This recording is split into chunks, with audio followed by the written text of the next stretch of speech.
भारत में अवतारी होगा जो अति विस्मयकारी होगा, ज्ञानी और विज्ञानी होगा, वो अद्भुत सेनानी होगा। भारत का कार्यालय होगा, भारत में न्यायालय होगा, भारत होगा विश्व विजेता, भारत होगा विश्व का नेता। जी हाँ दोस्तों, हर देश, हर मुल्क के लोग यही चाहते हैं कि देश की प्रगति हो, उनका देश विश्व विजेता हो। परंतु यदि दुनिया भर के मशहूर भविष्य वक्ताओं द्वारा वर्तमान के लिए की गई भविष्यवाणियों की माने तो शायद कुछ लोग उस पर यकीन ना करें। लेकिन आपको बता दें, अपनी इस रिसर्च में हम जिन भविष्य वक्ताओं की भविष्यवाणियों का जिक्र करने जा रहे हैं, उन्होंने आज से पहले भारत ही नहीं बल्कि विश्व भर का जिक्र करते हुए जितनी भी भविष्यवाणियां की हैं, वो 100 की 100 सत्य साबित हुई हैं। दरअसल इन सभी भविष्य वक्ताओं ने अपनी भविष्यवाणी में भारत के विश्व गुरु बनने का जिक्र करते हुए कहा है कि भारत विश्व विजेता होगा, पूरे विश्व में भारत ही सुप्रीम पावर होगा, भारत में ही पूरी दुनिया का कार्यालय होगा और भारत देश का परचम पूरे विश्व में लहराएगा। भविष्य वक्ताओं की भविष्यवाणियां भारत में जन्मी एक महाशक्ति के बारे में यह भी बता रही है कि वह महाशक्ति, वह महापुरुष पूरे विश्व में आध्यात्मिक क्रांति ला देगा, जिसके अध्यात्म ज्ञान से हर बुराई खत्म हो जाएगी, जिससे पूरे विश्व में शांति स्थापित होगी और तीसरा विश्व युद्ध भी टल जाएगा। नमस्कार दोस्तों, आज हम आपके सामने ऐसे महान भविष्य वक्ताओं की भविष्यवाणी लेकर आए हैं जिन्होंने समय से पहले समय की तस्वीर दिखा दी थी, जिनके धुंधले प्रतिबिंब आज स्पष्ट रूप से दिखाई दे रहे हैं। जी हाँ, आज हम आपके सामने एक ऐसे रहस्य का खुलासा करने जा रहे हैं जो एक विचित्र बदलाव की ओर संकेत करता है, एक ऐसा दौर जो विश्व में मानवता और शांति को मुकम्मल करेगा। भविष्यवाणियों के अनुसार लोगों में एक नए तरह का आध्यात्मिक झुकाव देखने को मिलेगा और यह एक आध्यात्मिक संत उस महापुरुष की जागृति से संभव होगा। वो इतना शक्तिशाली होगा कि जमीन से अर्श तक उस महाशक्ति की ही शक्ति होगी। जो दृश्य महान भविष्य वक्ताओं ने दिखाया है, उस पर विश्वास करना आसान नहीं था। कहते हैं सांच को आंच नहीं, लेकिन प्रमाणित करना नागुज़ीर है। यकीन मानिए, जब हमारी टीम ने इस पड़ताल का सफर शुरू किया तो एक नहीं, दो नहीं, बल्कि बहुत सारे भविष्य वक्ताओं की भविष्यवाणी में उस महापुरुष और महाबदलाव का जिक्र मिला, जिसके बाद उन्हीं सब भविष्यवाणियों को आधार बनाकर हमारी टीम ने उस महापुरुष की खोज शुरू कर दी। दोस्तों, हमारी इस रिसर्च में समय और कठिन परिश्रम लाजमी था, लेकिन परिणाम निराशाजनक नहीं थे। हमने सभी प्रमाण इकट्ठे किए और भविष्यवाणियों से मिलान करने के बाद अब हम उन्हें आपके सामने लेकर आए हैं। हमारी टीम ने तो पता लगा लिया था, मगर अब वक्त था तो जनता को उस महापुरुष के बारे में अवगत करवाने का। हमारी पड़ताल का निष्कर्ष कुछ ऐसा था कि जिसे जानकर हमारी टीम भी चौंक गई थी और अब ये पड़ताल आपके भी होश उड़ा देगी। तो वीडियो छोड़कर कहीं जाइएगा मत दोस्तों, वो महापुरुष हम सबके बीच मौजूद है। वीडियो को अंत तक देखिए और जानिए कि कौन है वो महाशक्ति। दोस्तों, बहुत से लोगों ने इन भविष्यवाणियों को अपने हिसाब से किसी पर सेट करने की कोशिश की है। कुछ लोग ओशो को वह महाशक्ति बताते हैं तो कुछ जय गुरुदेव पंथ के प्रवर्तक श्री तुलसीदास जी को, कुछ भारत के माननीय प्रधानमंत्री श्री नरेंद्र मोदी जी पर ये भविष्यवाणी सेट करते हैं, तो कुछों ने अन्य संतों व राजनेताओं पर सेट करने की कोशिश की है। लेकिन वास्तव में ये सभी भविष्यवाणियां बिल्कुल फिट किस महापुरुष पर बैठती है, यह जानकारी आपको हमारी रिसर्च को देखने के बाद खुद ब खुद मिल जाएगी। सबसे पहले हम आपको कुछ ऐसे महान भविष्य वक्ताओं की भविष्यवाणियों से रूबरू करवाते हैं जो अपनी सटीक भविष्यवाणी से विश्व विख्यात हैं। हमारे पहले महान भविष्य वक्ता हैं इंग्लैंड के विलियम जॉन वार्नर हैमॉन्ड उर्फ कीरो, जिनको दुनिया के मशहूर हस्तरेखा विज्ञानी के तौर पर जाना जाता है। भारत की आजादी व भारत के उज्जवल भविष्य की सटीक भविष्यवाणी करने वाले कीरो विश्व में होने वाले इस परिवर्तन को किस तरीके से देख रहे थे, आइए जानते हैं।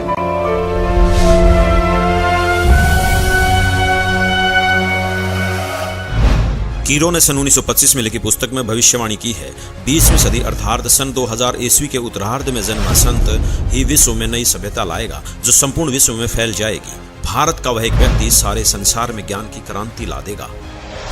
इंग्लैंड के भविष्यवक्ता कीरो की भविष्यवाणी से हमें एक संकेत मिला कि जिस महापुरुष पर ये भविष्यवाणियां सेट होनी है उनका जन्म 1950 के बाद का होना चाहिए। तो चलिए अब चलते हैं नॉर्वे के श्री आनंद आचार्य जी की भविष्यवाणी की ओर, जिन्होंने पूरे गर्व के साथ अपनी भविष्यवाणी में भारत का जिक्र किया है।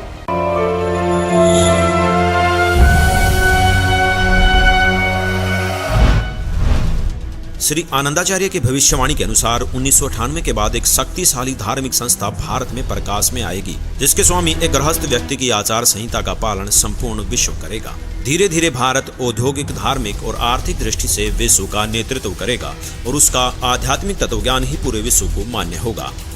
आनंद आचार्य जी की भविष्यवाणी से हमें एक और संकेत मिला कि वो महापुरुष गृहस्थी होगा। दोस्तों, ये कुछ ऐसी भविष्यवाणियां हैं जो शायद आपने कभी सुनी तो होंगी, लेकिन कभी उन पर गौर नहीं किया होगा। अब देखते हैं नवयुग के बारे में भविष्यवाणी करने वाले इजराइल देश के जाने माने भविष्यवक्ता प्रोफेसर हरार जी का क्या कहना है।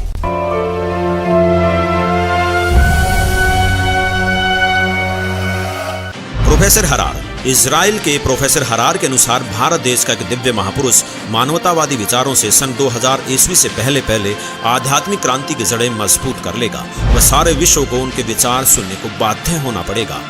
भारत के अधिकतर राज्यों में राष्ट्रपति शासन होगा, पर बाद में नेतृत्व धर्मनिष्ठ वीर लोगों पर होगा जो एक धार्मिक संगठन के आश्रित होंगे। अब बारी आती है फ्रांस के प्रसिद्ध भविष्यवक्ताओं की, जिनकी भविष्यवाणियां एकदम सटीक मानी जाती हैं।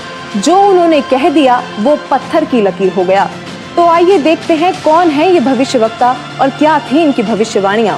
तो चलिए सबसे पहले बात करते हैं फ्रांस के महान भविष्यवक्ता डॉक्टर जूलेमंड की।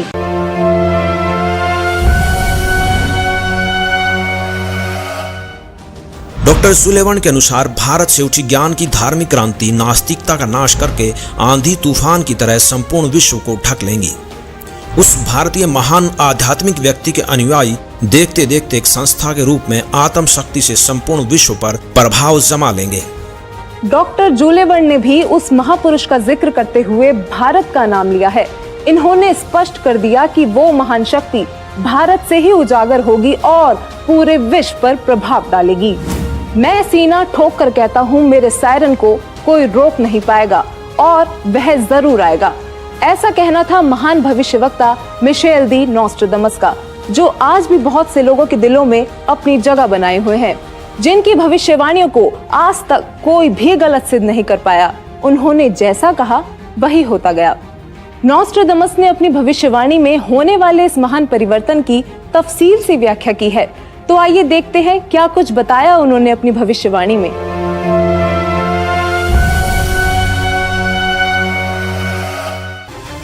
नॉस्ट्राडामस सन 1555 में अपने ग्रंथ के शतक 10 श्लोक 96 में उस महापुरुष के बारे में बताया है कि वह महापुरुष एक ऐसे देश में जन्म लेगा जो 3 तरफ से समुद्र से घिरा हुआ होगा तथा उस देश का नाम एक सागर हिंद महासागर के नाम से होगा, यानी कि हिंदुस्तान। दोस्तों, विश्व में हिंदुस्तान ही ऐसा देश है जो 3 ओर से सागर से घिरा है तथा हिंदुस्तान ही एकमात्र देश है जिसका नाम किसी सागर के नाम से मेल खाता है, हिंद महासागर। फिर शतक 20 श्लोक 25 में कहा है कि वो महापुरुष हिंदुस्तान में पैदा होगा। वह महापुरुष एक ऐसे प्रांत में जन्म लेगा जिसमें 5 नदियां बहती हों। यह उल्लेख उन्होंने शतक 1 श्लोक 50 में किया है। दोस्तों, हिंदुस्तान में पंजाब ही एकमात्र ऐसा प्रांत है जिसमें 5 नदियां बहती हैं, जिनके नाम आपके सामने हैं। नदियों के नाम हैं सतलुज, ब्यास, रावी, झेलम और चेनाब। नॉस्ट्राडामस ने शतक 5 श्लोक 41 में बताया है कि उस महापुरुष द ग्रेट शायरन की 4 संतानें होंगी, जिसमें 2 पुत्र और 2 पुत्रियां होंगी। उस महापुरुष के बारे में एक रहस्य उद्घाटन करते हुए नॉस्ट्राडामस ने शतक 5 श्लोक 41 में लिखा है कि उस महापुरुष की माताएं 3 बहनें होंगी। नॉस्ट्राडामस ने शतक 6 श्लोक 70 में लिखा है कि मैं छाती ठोक कर कहता हूँ कि वह महापुरुष ऐसा ज्ञान बताएगा जो आज से पहले किसी ने नहीं सुना होगा। उसके ज्ञान को सुनकर सभी विद्वान कहलाने वाले धर्मगुरुओं को नतमस्तक होना पड़ेगा। एक बेहद हैरान कर देने वाली भविष्यवाणी नॉस्ट्राडामस ने उस महान पुरुष को लेकर करते हुए शतक 1 श्लोक 50 में कहा है कि उस महापुरुष को देशद्रोह अथवा राष्ट्रद्रोही समझकर लोग नफरत करेंगे, लेकिन बाद में सच्चाई जानने के बाद उससे बेहद प्रेम करेंगे। उसके द्वारा स्थापित आदर्श और विचारों का बोलबाला हर जगह हो जाएगा। नास्त्रेदमस ने शतक 20 श्लोक 25 में कहा है कि वह न तो क्रिश्चियन ईसाई होगा न मुसलमान होगा, वह केवल हिंदू ही होगा। शतक 6 श्लोक 17 में नास्त्रेदमस ने कहा है कि वह महापुरुष पूरे विश्व का संचालक होगा, वह महापुरुष विश्व विजेता होगा।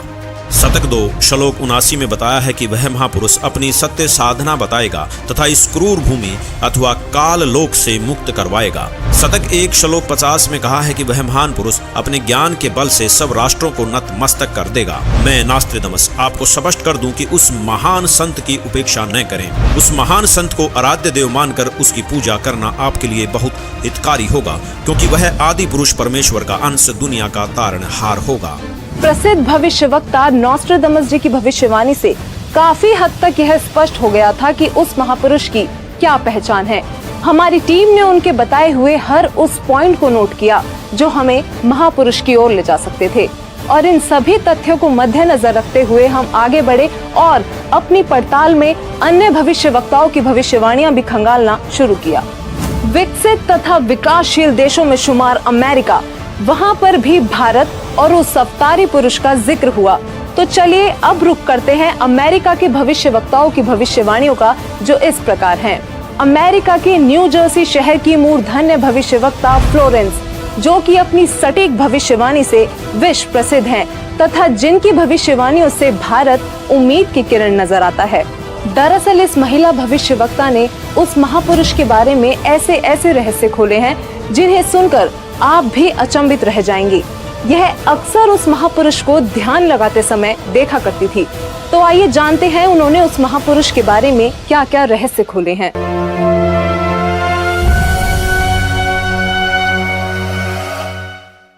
भविष्यवक्ता फ्लोरेंस ने अपनी लिखी पुस्तक golden light of new era में 1960 में लिखा है कि जब मैं ध्यान लगाती हूँ तो अक्सर एक संत को देखती हूँ।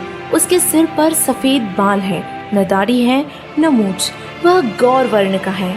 उनके ललाट पर आकाश से एक नक्षत्र के प्रकाश की किरणें निरंतर बरसती रहती हैं। मैं देखती हूँ कि वह संत अपनी कल्याणकारी विचारधारा तथा अपने सत चरित्र प्रबल अनुयायियों की शक्ति से संपूर्ण विश्व में नए ज्ञान का प्रकाश फैला रहे हैं। उनमें इतनी शक्ति है कि वह प्राकृतिक परिवर्तन भी कर सकते हैं। मैं उस पवित्र स्थान पर एक प्रचंड तपस्वी को देख रही हूँ, जिसका तेज बड़ी ही तेजी से फैल रहा है। मनुष्य में सोए दैवत्व को जगाने तथा धरती को स्वर्ग जैसा बनाने के लिए वह संत दिन रात प्रयत्न कर रहे हैं। भविष्यवक्ता फ्लोरेंस बताती हैं कि मैं भविष्य के विषय में एक बहुत ही महत्वपूर्ण बात बता रही हूँ। 20वीं शताब्दी के अंत में भारतवर्ष से एक प्रकाश निकलेगा। यह प्रकाश पूरी दुनिया को उन दैविक शक्तियों के विषय में जानकारी देगा जो अब तक हम सभी के लिए रहस्यमय बनी हुई है। एक दिव्य महापुरुष द्वारा यह प्रकाश पूरे विश्व में फैलेगा। वह सभी को सतमार्ग पर चलने की प्रेरणा देगा। समस्त दुनिया में एक नई सोच की ज्योति फैलेगी।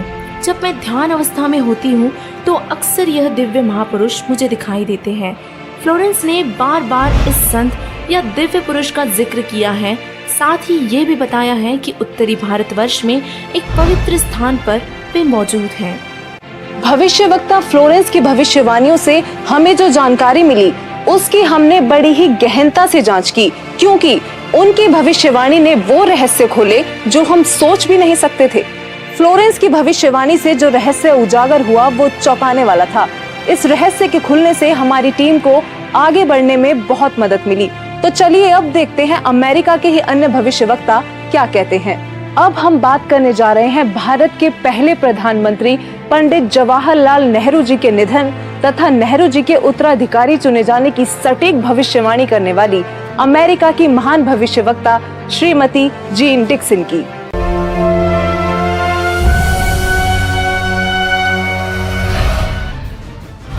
अमेरिका की महिला भविष्यवक्ता जीन डिक्सन में भविष्य दर्शन की जबरदस्त प्रतिभा थी। उनके अनुसार 20वीं सदी के अंत से पहले विश्व में एक घोर हाहाकार तथा मानवता का संहार होगा। वैचारिक युद्ध के बाद आध्यात्मिकता पर आधारित एक नई सभ्यता संभवतः भारत के ग्रामीण परिवार के व्यक्ति के नेतृत्व में जमेगी और संसार से युद्ध को सदा सदा के लिए विदा कर देगी। जीन डिक्सन की भविष्यवाणी से हमें एक और संकेत मिला कि वो महापुरुष ग्रामीण परिवार से होगा, जिसके अभिनेतृत्व में भारत भौतिक, आध्यात्मिक तथा राजनीतिक दृष्टि में तीव्रता से प्रगति करेगा। दोस्तों, अब हम उस महापुरुष के बेहद करीब थे, तो चलिए आगे बात करते हैं तीसरे विश्व युद्ध की भविष्यवाणी करने वाले अमेरिका के ही महान भविष्यवक्ता एंडरसन की, जिनकी भविष्यवाणियों ने रेखा अंकित प्रतिबिंब को प्रत्यक्ष कर दिया। आइए देखते हैं।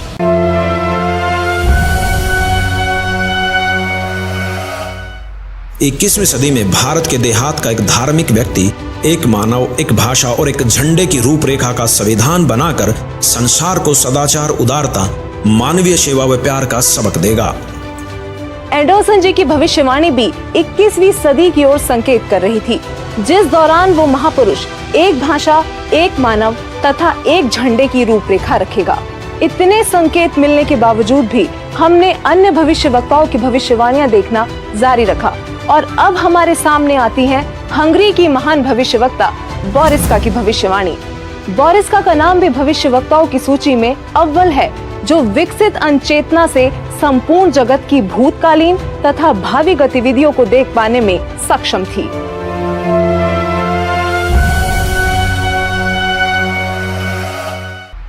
हंगरी की ज्योतिषी बोरिस्का के अनुसार इस आध्यात्मिक व्यक्ति के बड़ी संख्या में छोटे छोटे लोग ही अनुयायी बनकर भौतिकवाद को आध्यात्मिकता से बदल देंगे। मैं जानती हूँ कि जरूर इस वक्त आपके जहन में बहुत सारे सवाल आ रहे होंगे, लेकिन फिर भी बस एक बार धैर्य पूर्वक इस पूरी पड़ताल को देखते रहिए। यकीनन आपके सारे सवालों के जवाब आपको खुद ब खुद मिल जाएंगे। तो आइए आगे बढ़ते हैं और बात करते हैं महान भविष्यवक्ता वेजलेटिन की, जिनकी भविष्यवाणियां अक्सर अविश्वसनीय तथ्यों की उद्घोषणा करती हैं और जब वह पूर्ण सिद्ध होती हैं तो लोग विस्मित रह जाते हैं।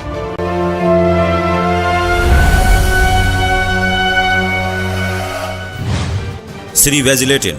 भविष्यवक्ता श्री वेजलेटिन के अनुसार 20वीं सदी के उत्तरार्ध में सन 1950 के पश्चात विश्व में आपसी प्रेम का अभाव, मानवता का हास, माया का संग्रह की दौड़, लूट व राजनेताओं का अन्यायी हो जाना आदि आदि बहुत से उत्पात देखने को मिलेंगे। परंतु भारत में उत्पन्न हुई शांति, भ्रातृत्व भाव पर आधारित नई सभ्यता संसार से देश, प्रांत और जाति की सीमाएं तोड़कर विश्व भर में अमन और चैन उत्पन्न करेंगी। भविष्यवक्ता वेजलेटिन ने अपनी भविष्यवाणी में आज की स्थिति का बखूबी जिक्र किया है। उन्होंने कहा है कि जहां लोगों में आपसी प्रेम का अभाव हो जाएगा, मानवता का ह्रास शुरू हो जाएगा, राजनेता अन्यायी हो जाएंगे और धन कमाने की दौड़ लगी होगी, पूरी दुनिया में अशांति का माहौल होगा, तब वह महापुरुष अपने आध्यात्मिक विचारों से शांति लाएगा। इस हाहाकार को मिटाने वाला महापुरुष बहुत ही जल्द पूरे विश्व में शांति लाएगा। दोस्तों, भविष्यवाणियों की पड़ताल का ये सफर हमारे लिए किसी चक्रव्यूह से कम नहीं था, लेकिन हमें यकीन था कि कहीं ना कहीं ये सफर हमें हमारी मंजिल तक जरूर पहुंचा देगा, और ऐसा ही हुआ। क्योंकि वो महापुरुष भारत से है, तो विदेशों के इन सभी भविष्यवक्ताओं की भविष्यवाणियों से जो जो संकेत हमें मिलते गए, उन पर गौर करते हुए अब हम भारत के भी कुछ संतों की भविष्यवाणियों पर ध्यान देने लगे। तो चलिए सबसे पहले बात करते हैं सिख धर्म के गुरु श्री गुरु नानक देव जी की, जिनके बारे में हमें ज्यादा बताने की जरूरत नहीं, क्योंकि सब उनसे बखूबी परिचित हैं। उनकी पुस्तक जन्म साखी भाई बालेवाली में एक ऐसी भविष्यवाणी मिली है जो ये स्पष्ट करती है कि वो महापुरुष कौन होगा। तो आइए देखते हैं क्या है ये भविष्यवाणी।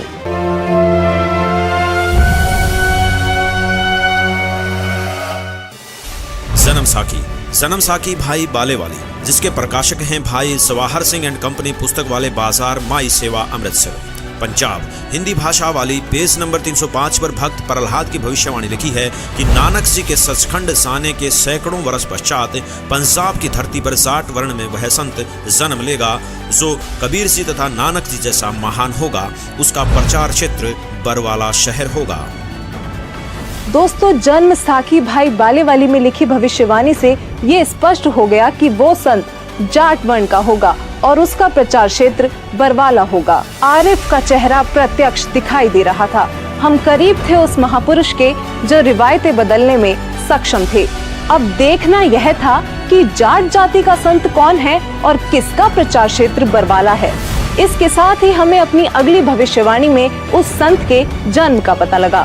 भारत के प्रसिद्ध संत श्री तुलसीदास जी जय गुरुदेव पंथ वाले, जिनका आश्रम मथुरा में स्थित है, उन्होंने उस महापुरुष को लेकर भविष्यवाणी ही नहीं बल्कि वर्तमान वाणी भी बोली है। जी हाँ, बिल्कुल सही सुना आपने। संत तुलसीदास जी ने वर्तमान वाणी भी कही थी, क्योंकि वो उस महापुरुष की उपस्थिति को बखूबी महसूस कर पा रहे थे और उन्होंने अपनी वर्तमान वाणी से लोगों को उस महापुरुष के बारे में बताना चाहा कि वो संत जन्म ले चुका है।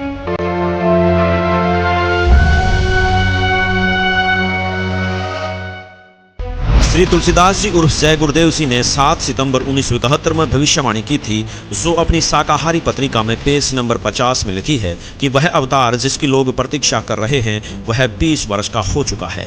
यदि उसका पता बता दूं तो लोग उसके पीछे पड़ जाएंगे। अभी ऊपर से बताने का आदेश नहीं हो रहा है। मैं समय का इंतजार कर रहा हूँ। सभी महापुरुषों ने समय का इंतजार किया है और समय आने पर सबको सब कुछ मालूम हो जाएगा। श्री तुलसीदास जी द्वारा 28 अगस्त 1971 को की गई भविष्यवाणी अनुसार महापुरुष का जन्म भारतवर्ष के एक छोटे से गांव में हो चुका है और वह व्यक्ति मानव इतिहास का सबसे महत्वपूर्ण व्यक्ति बनेगा। उसे जनता का इतना बड़ा समर्थन प्राप्त होगा कि आज तक किसी को नहीं मिला है। वह महापुरुष नए सिरे से विधान को बनाएगा और वह विश्व के संपूर्ण देशों पर लागू होगा। उसका एक झंडा होगा, उसकी एक भाषा होगी। शाकाहारी पत्रिका का उपरोक्त वर्णन पुस्तक जय गुरुदेव की अमृतवाणी भाग 2 के 50 तथा 59 पर लिखा है, जिसकी लेखिका हैं दिव्या शर्मा तथा मुद्रक है अर्जेंट प्रिंटिंग प्रेस, पुराना बस स्टैंड, मथुरा। इसके साथ ही एक और भविष्यवाणी बाबा जय गुरुदेव उर्फ तुलसीदास जी द्वारा 28 अगस्त 1971 को की गई थी, जो शाकाहारी पत्रिका पृष्ठ 59 में लिखी है। संत तुलसीदास जी ने अपनी वाणी में यह स्पष्ट रूप से बताया कि वो संत पृथ्वी पर मौजूद है और 7 सितंबर 1971 को वह पूरे 20 वर्ष का हो चुका है। राजस्थान के भविष्यवक्ता बाबा रामदेव को कौन नहीं जानता। इन्होंने तो कमाल ही कर दिखाया है।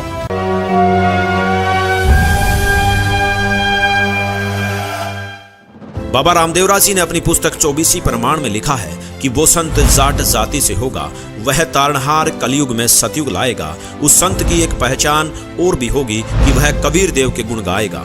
वो संत चारों वेदों के अनुसार ज्ञान बताएगा तथा सूक्ष्म वेद सारे ज्ञान का आधार होगा और वह तारणहार संत हरियाणा में होगा। दोस्तों, बाबा रामदेव जी ने भी अपनी भविष्यवाणी में ये संकेत दिए हैं कि वो संत जाट जाति से होगा, हरियाणा प्रदेश में जन्म लेगा, चारों वेद तथा सूक्ष्म वेद से ज्ञान बताकर कबीर देव के गुण गाएगा। दोस्तों, कलयुग में सतयुग जैसा माहौल देखने वाले योगी नारायण जी को शायद आप ज्यादा ना जानते हो, लेकिन दक्षिण भारत के इस भविष्यवक्ता ने ऐसी भविष्यवाणी की हैं जो आपको सोचने पर मजबूर कर देंगी।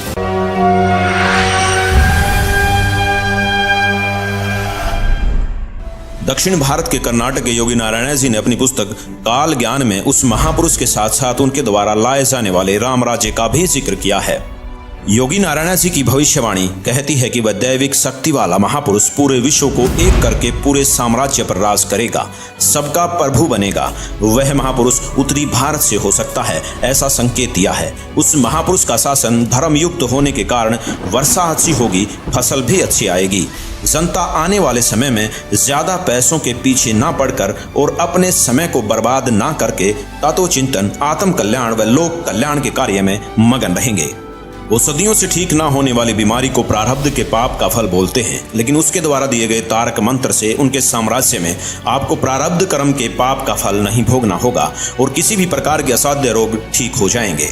वाणी नंबर 22 पेज नंबर 225। उसके आदेश से शराब, तंबाकू, गांजा और भी जितने नशीले पदार्थ हैं उनको खाना पीना तो दूर, हाथ लगाने को भी निषेध होगा। प्रजा में ऊंच नीच का कोई भी प्रश्न नहीं रहेगा। सभी आपस में प्यार से मिलजुल कर रहा करेंगे। कौम, जाति, धर्म के नाम पर झगड़ा कराने वाले स्वार्थी नहीं रहेंगे। वाणी नंबर 23 पेज नंबर 229। इससे पहले बताई गई भविष्यवाणी में लोक प्रभु बनने वाला वो महापुरुष ब्रह्म विद्या धुरंधर गुरु होगा। अध्यात्म का पूर्ण जानकार होगा, पर ब्रह्म को बड़े साहस पूर्वक ढंग से बताएगा कि पूर्ण परमात्मा ही पूजा के योग्य है, पूर्ण ब्रह्म की ही पूजा करनी चाहिए। वाणी नंबर 24, पेज नंबर 235-236। वह महापुरुष अपने अनुयायियों को रेचक कुंभक यानी श्वास के जरिए अजप अजाप मंत्र देकर भक्ति साधना कराएगा। इससे मन संयमित रहेगा, इंद्रियों पर विजय प्राप्त होगी, मनोलय यानी मन में शांति होगी, अष्टसिद्धि तत्व ज्ञान युक्त होकर जीव मोक्ष की ओर बढ़ेगा। दर्शकों, सभी भविष्य वक्ताओं की भविष्यवाणियों की पड़ताल करने के बाद अब हमारे पास बहुत सारे तथ्य एकत्रित चुके थे, जिनको हमने एक साथ रखकर देखा तो एक पहेली जैसे सुलझ सी गई हो। अब हमारे सामने एक ऐसा डेटा था जिसके आधार पर हमने सभी संतों पर भविष्यवाणियां सेट करनी शुरू कर दी, चाहे वो ओशो हो या राधा स्वामी पंथ के प्रवर्तक श्री गुरविंदर सिंह जी, सतपाल जी महाराज हो या फिर बाल योगेश्वर आदि। दोस्तों, हमारी इस फेरियस्त में हर वो संत और महापुरुष मौजूद थे जिनका नाम अक्सर आपके जहन में आता होगा। आध्यात्मिक संत या महापुरुष ही नहीं, बल्कि हमने प्रधानमंत्री नरेंद्र मोदी जी जैसे राजनेताओं पर भी भविष्यवाणी को सेट करके देखा, लेकिन एक एक करके सभी संतों व राजनेताओं की छटनी होती चली गई और अंत में हमारे सामने थे एक ऐसे संत, एक ऐसे महापुरुष जिनके बारे में हमने सोचा तक नहीं था।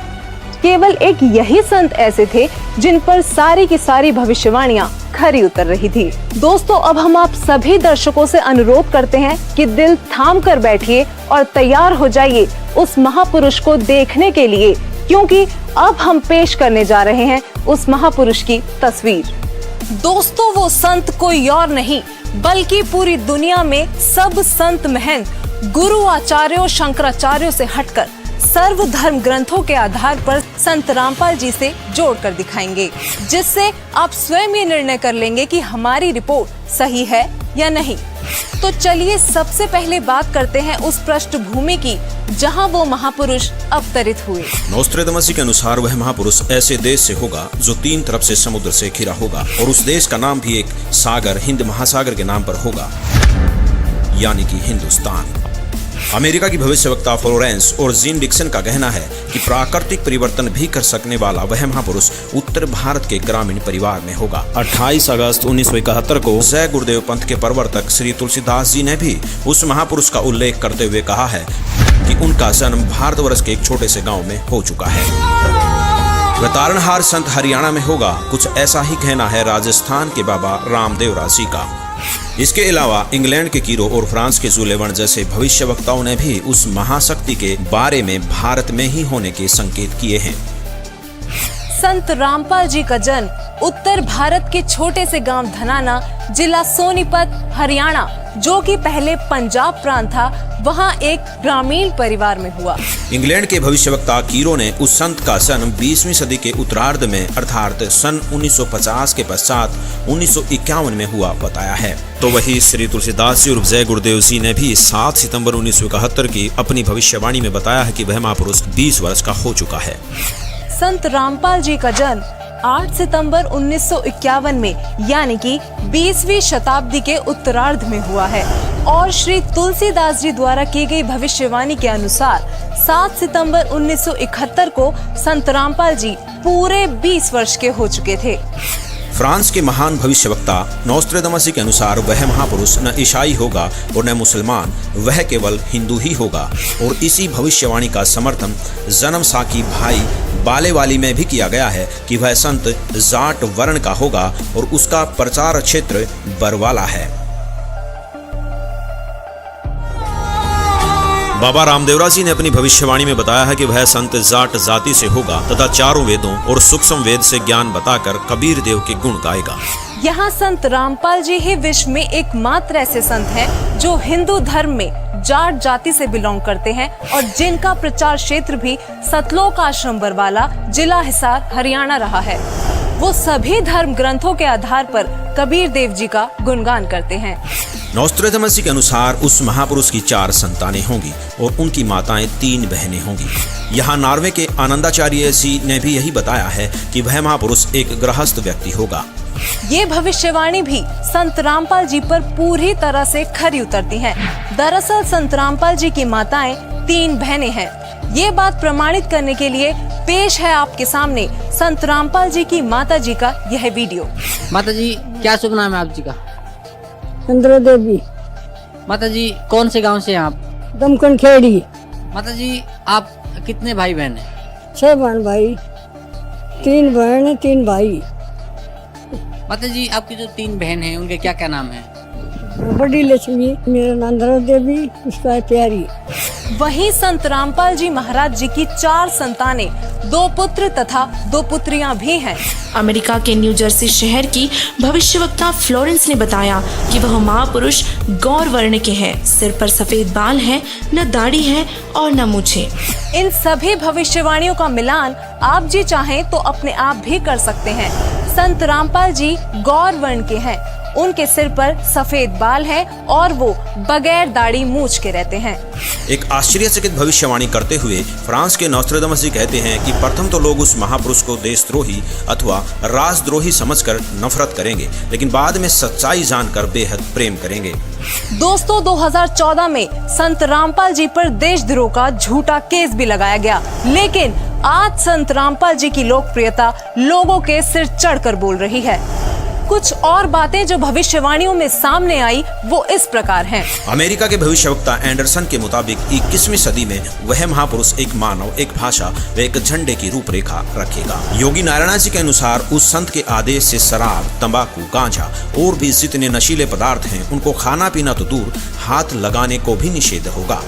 प्रजा में ऊंच नीच का कोई प्रश्न नहीं रहेगा, सभी प्यार से आपस में मिलजुल कर रहा करेंगे और वह महापुरुष रेचक कुंभक यानी श्वास उश्वास के जरिए अजप्पा जाप मंत्र देकर भक्ति साधना कराएगा। वह पूर्ण परमात्मा को ही पूजा के योग्य बताएगा। दोस्तों, संत रामपाल जी श्वास उश्वास की क्रिया बताकर केवल पूर्ण परमात्मा की भक्ति कराते हैं। संत रामपाल जी से नाम दीक्षा लेकर करोड़ों भक्त उनके आदेश अनुसार नशीली वस्तुओं को हाथ तक नहीं लगाते और ना ही किसी जाति पाति धर्म मजहब में भेदभाव करते हैं, क्योंकि संत रामपाल जी कहते हैं, जीव हमारी जाति है, मानव धर्म हमारा, हिंदू मुस्लिम सिख ईसाई कोई धर्म नहीं है न्यारा। अमेरिका की ही भविष्यवक्ता फ्लोरेंस बताती हैं कि वह संत अपनी कल्याणकारी विचारधारा तथा अपने सच्चरित्र प्रबल अनुयायियों की शक्ति से पूरे विश्व में नए ज्ञान का प्रकाश फैला रहा है। फ्रांस के भविष्यवक्ता डॉक्टर जुलेवन के अनुसार भारत से उठी ज्ञान की धार्मिक क्रांति नास्तिकता का नाश करके आंधी तूफान की तरह संपूर्ण विश्व को ढक लेगी। उस महापुरुष के अनुयायी देखते देखते एक संस्था के रूप में संपूर्ण विश्व पर प्रभाव जमा लेंगे। फ्रांस के ही भविष्यवक्ता नॉस्ट्रेडमस जी ने शतक 6 श्लोक 70 में लिखा है, मैं छाती ठोकर कहता हूँ कि वह महापुरुष ऐसा ज्ञान बताएगा जो आज से पहले किसी ने नहीं सुना होगा। उसके ज्ञान को सुनकर सभी विद्वान कहलाने वाले धर्मगुरुओं को नतमस्तक होना पड़ेगा। अब इन सारी भविष्यवाणियों से तो हमारी सुई केवल संत रामपाल जी पर आकर ही टिक गई। कारण था उनके अनुयायी। दोस्तों, संत रामपाल जी के अनुयायियों ने अपने गुरुदेव जी द्वारा बताए जा रहे ज्ञान को जन जन तक पहुंचाने के लिए व्हाट्सएप, फेसबुक, ट्विटर आदि सोशल मीडिया के हर एक प्लेटफॉर्म से लेकर इंटरनेशनल टीवी चैनलों और बुक्स आदि के माध्यम से पूरे विश्व में तहलका मचा रखा है। संत रामपाल जी ने अद्वितीय ज्ञान बताया है, जिसके आधार पर संत रामपाल जी की काफी धर्म गुरुओं, संतों, महंतों, आचार्यों, शंकराचार्यों के साथ आध्यात्मिक ज्ञान चर्चा हुई है, जिनको देखने के बाद हमें लगा कि भविष्यवाणियों के अनुसार केवल संत रामपाल जी ही वो संत हैं जिनके ज्ञान को सुनकर सभी विद्वान कहलाने वाले धर्म गुरुओं को एक ना एक दिन नतमस्तक होना ही पड़ेगा। ये सभी संत रामपाल जी के साथ हुई ज्ञान चर्चा में हारते प्रतीत हुए। तो आखिरकार ये अनसुलझी पहेलियां इतने सरल तरीके से सुलझ गईं कि संदेह की कोई गुंजाइश ही नहीं बची। वीडियो में कही गई एक एक बात सत्य है। यकीनन संत रामपाल जी ही वो महापुरुष हैं जो धरती को एक बार माँ पंथ गरीबदास के पंथ में कहते, मेरी महिमा की वाणी, मेरी लीला की वाणी पुनः प्रकट होगी उसके द्वारा, और शब्द हमारे का निर्णय ठानी। बर में पंथ प्रकट हो बाणी, हवे बाणी ये हवे है, और शब्द हमारे का निर्णय ठानी। अस्थिर घर का मरम ना पावे, ये 12 पंथ हम ही को ध्यावे। कि 12 पंथ तक, गरीबदास पंथ तक ये उस स्थायी स्थान पर नहीं जा सकते, सतलोक प्राप्ति नहीं कर सकते।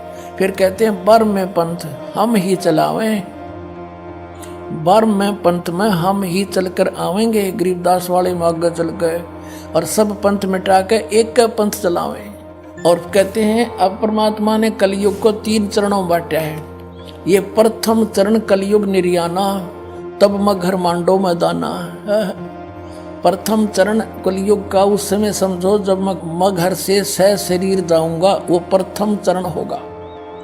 और बीतली पीढ़ी का कब होगा? 5505 बीत जाएंगे तब। अब देखो आगे ये बताया कि कलयुग ऐसे ऐसे बीतेगा। और फिर बताया है कि 5000, ये कलयुग के विषय बताया कि 5505 तब ये शब्द होगा साचा। ओए होए, कहते 5505 वर्ष जब बीत जाएंगे तब यह मेरी बात सच्ची होगी। ये कबीर सागर है। और इसके सवसम बोध नामक एक चैप्टर है और खंड इसका वही बोध सागर खंड है। 170 पृष्ठ से यहाँ से देखियो, ये सत्य कबीर वचन यानी परमात्मा के वचन है, लेकिन हमारे काम के ये यहाँ से हैं। 171 पृष्ठ से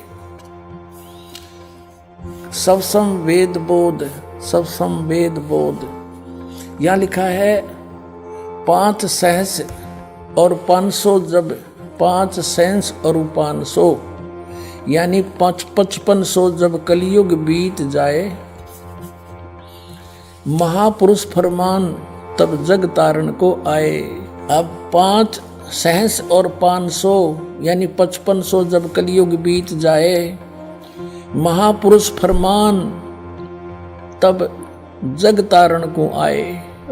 5500 जब कलयुग बीत जाएगा तब एक महापुरुष संसार का उद्धार करने के लिए आएगा और उसके पास सही फरमान होगा। फरमान माने वो मंत्र जाप आदेश। हिंदू तुर्क आदिक सब जेते जीव जहान और सत्य नाम की साख गहें, वो पावे पद निर्वाण। अब क्या बताया है कि हिंदू तुर्क, हिंदू और मुसलमान जो अलग अलग होंगे और फिर और भी जो होंगे जैसे सिख और ईसाई आदिक यानी सभी जेते जीव जहान सतनाम की साख गए, ये पावे पद निर्वाण। निर्वाण माने मोक्ष, मोक्ष पद पाएंगे सब के सब वो सतनाम प्राप्त करके इस दास से महापुरुष से। जैसे परमात्मा ने कहा था उस कबीर वाणी में कि सभी पंथों को मिटा के एक पंथ चलाऊंगा, उसके विषय में फिर दोहराया है कि वो कैसे एक होंगे। यथा सरित गण आप ही मिले सिंधु में धाये, सत सुकृत के मध्य में सभी पंथ समाये। क्या बताया कि जैसे सरित गण यानी नदियों का, नदियां, सरित गण माने नारी नारी नदी, और आप ही उस समुद्र में जाकर वेग धाय माने शीघ्रता से मिल जाती हैं फटाफट। ऐसे उस सत सुकृत यानी उस सच्चे पंथ के मध्य जो हम चलाएंगे उसमें तिमी माने उसमें सब ऐसे ही समाये जैसे सरिता दरिया अपने आप समुद्र में स्पीड में जाकर मिल जाती, एक हो जाते हैं। ऐसे सत सुकृत के मध्य सब पंथ समाये, सब एक हो जाएंगे। अब क्या बताते हैं परमात्मा धर्मदास, जो मैंने ये सवसम वेद में जो लिख दिया, जो वचन बोले हैं, ये जब लग पूर्ण होए नहीं ठीके को तिथिवार। ये ठीक क्या होती है? जैसे हमारे पहले पुराने समय में हम छोटे छोटे थे जब यूं कहा करते कि एक व्यापारी भैंस ले गया और पैसे ना देता, आगे से आगे ठीक बता रहा है, आगे तागे समय धर रहा है, पैसे नहीं दे रहा। तो इस प्रकार यहाँ वो बताया है कि यो मैंने जो ठीक दर रखी है ना, ठीक वो निर्धारित समय कर रखा है कि धर्मदास जब तक वो समय नहीं आएगा ना तब तक तो ये मेरी बात ये सवसम वेद में लिखी हुई निराधार महसूस होंगी जो कपटी लोगों को। लेकिन जब वो समय ठीक का आ जाएगा ना, जब देखिए ढूंढा पाटेगा। अब देखो अब हम फिर आगे कि जब लग पूर्ण होए नहीं ठीक को तिथिवार, और कपट चातुरी तब लो यो सब समवेद निर्धार।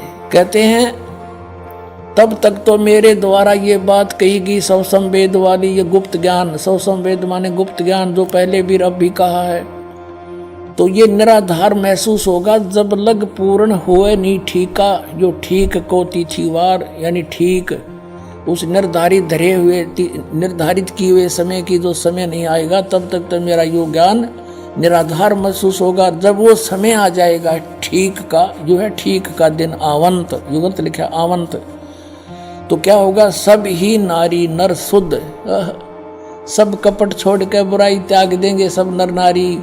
और जब ठीक का दिन आवंत और कपट चातुरी छोड़ के वो शरण कबीर गहंत।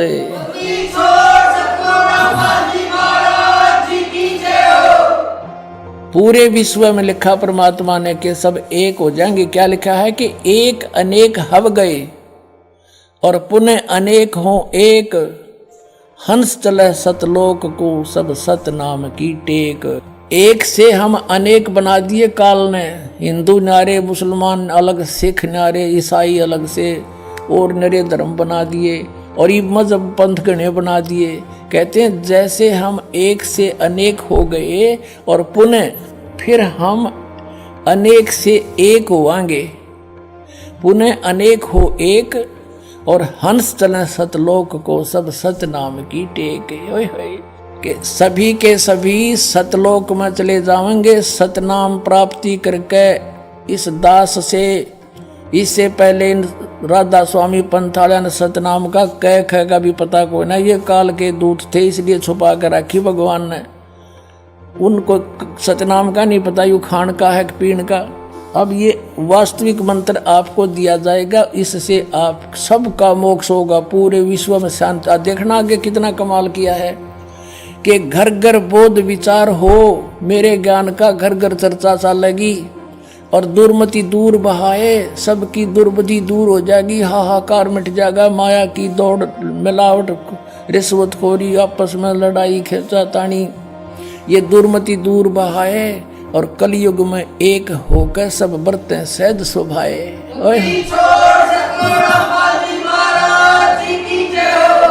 तो 2000 सन में 5508 वर्ष कलयुग बीत गया। अब हम पीछे चले 5505 निकालने के लिए। 1997 में 5505 कलयुग बीता, 1999 में 5507 हो गया और 1998 में 6 हो गया, 1997 में 5505 वर्ष कलयुग बीत गया। और उस समय इस दास को 1997 में 10 बजे इस शुक्ल फागुन की उत्तरते की एकम के दिन 1997 में दास को परमात्मा पुनः मिले थे। उसमें आदेश दे दिया था कि अब समय आ गया है इस सतनाम की को उजागर कर देने का, बेटा कर दे। और मुझसे कहा था कभी किसी को जिक्र ना करना कि मेरे मिलन का समय आने पर बता। लेकिन दास ने लिख दिया था एक पुस्तक में, अभी दिखाते हैं आपको, बहुत पहले। ये पुस्तक है आध्यात्मिक ज्ञान गंगा, ये सन 2009 से चल रही है। और 2005 में दास ने एक पुस्तक लिखी थी भक्ति और भगवान, उसमें भी लिख दिया था। अब देखना ये आध्यात्मिक ज्ञान गंगा, ये यहाँ अपने इस दास के द्वारा इसका सब सदग्रंथों के आधार से, इसके आधार से ये बनाई है। अब इसके पृष्ठ नंबर 538 पे ये है आध्यात्मिक ज्ञान गंगा और यथार्थ कबीर पंथ परिचय नामक विषय है। 538 पर यहां देखा, मुझ दास रामपाल दास को परमेश्वर कबीर साहिब जी संवत 2053 फाल्गुन मास शुक्ल पक्ष एकम मार्च 1997 को दिन के 10 बजे मिले थे। सार शब्द की वास्तविकता तथा संगत को दान करने का सही समय संकेत देकर अंतर्धान हो गए थे और इसको अगले आदेश तक रहस्य युक्त रखने का आदेश दिया था। किसको? कि मैं मिला हूं।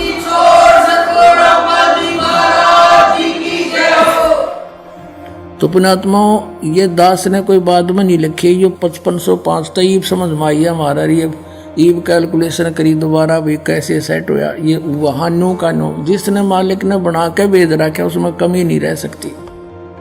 ये दास उसी परमेश्वर का भेजा हुआ है आपके लिए।